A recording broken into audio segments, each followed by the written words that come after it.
Switzerland's federal government is confronting a growing challenge over its planned acquisition of Lockheed Martin F-35 fighter jets, as U.S. officials refuse to waive demands for additional funding.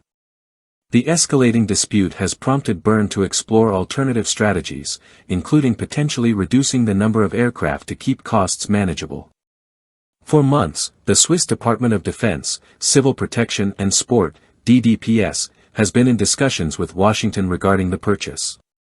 Swiss officials insist that they secured a fixed price of 6.035 billion Swiss francs, $6.25 billion, for a batch of 36 F-35A jets in September 2022. However, the U.S. side contests that the price was ever finalized and has requested more money, citing a substantial increase in raw material and energy costs.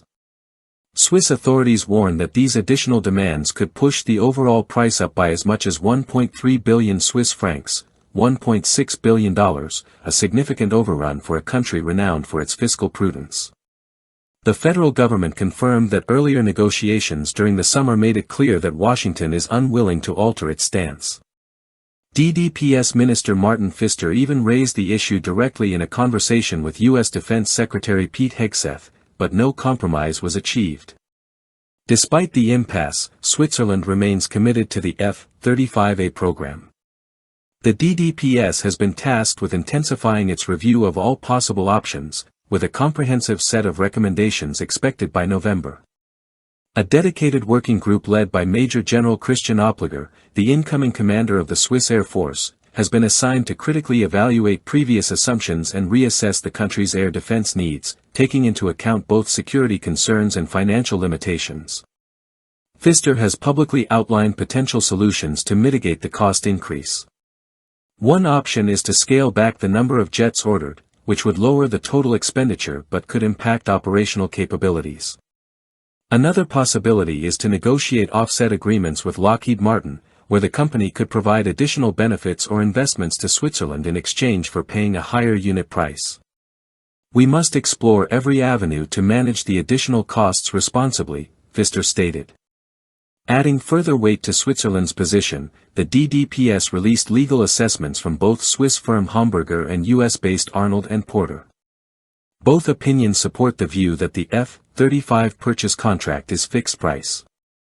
Hamburger emphasized that the U.S. government would procure the aircraft and resell them to Switzerland at the agreed price, while Arnold & Porter highlighted specific contractual clauses stating that the jets are to be delivered at the firm fixed price, reinforcing Bern's expectation of cost certainty. Although the cost debate is separate from the ongoing trade friction, including 39% tariffs imposed on Swiss products, critics are likely to link the two issues to argue against the fighter jet deal. Several left-wing lawmakers have already voiced opposition, suggesting that Switzerland should abandon the F-35 program entirely, citing both financial and political concerns. However, government officials stressed that canceling the acquisition could leave Switzerland in a vulnerable position once its existing fighter jets retire. The country's Boeing F/A-18 fleet is scheduled for retirement in 2032, while the older Northrop F-5 Tiger jets are set to be withdrawn by 2027. Without a new generation of fighters, Switzerland's airspace could be inadequately defended, raising significant national security concerns. The F-35 was chosen after rigorous evaluation trials against competing aircraft, including the Dassault Rafale, Eurofighter Typhoon, and Boeing F divided by a -18E divided by F Super Hornet. According to defense officials, the F-35 outperformed its rivals in multiple key areas, including operational effectiveness, interoperability with allied forces, maintenance support, and overall cost-effectiveness. Nevertheless, the decision has been highly divisive.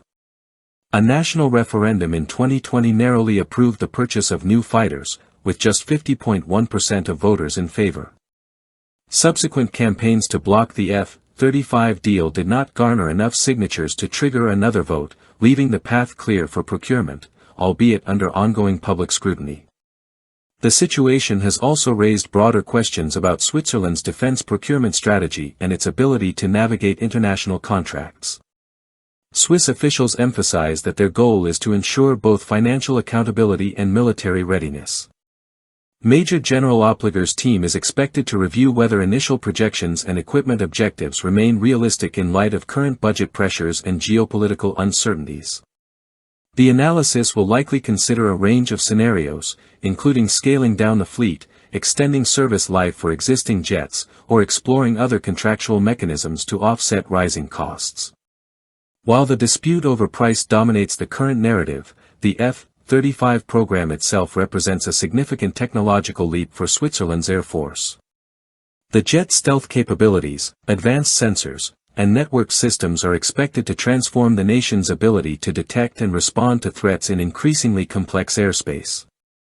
Yet, as Bern navigates the negotiation impasse with Washington, the debate underscores the challenges small nations face when acquiring cutting-edge military technology in a shifting global market. Analysts suggest that Switzerland's handling of the F-35 negotiations could set a precedent for future defense procurements.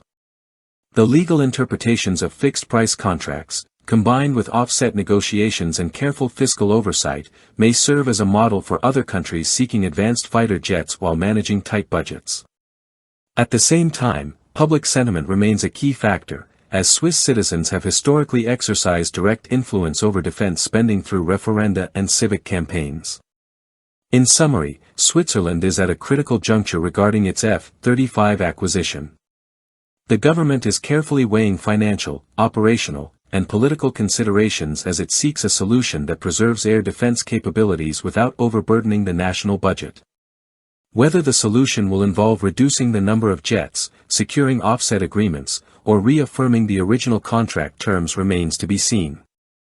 What is clear is that Switzerland is determined to maintain its commitment to modernizing its air force while navigating a complex and increasingly costly procurement process.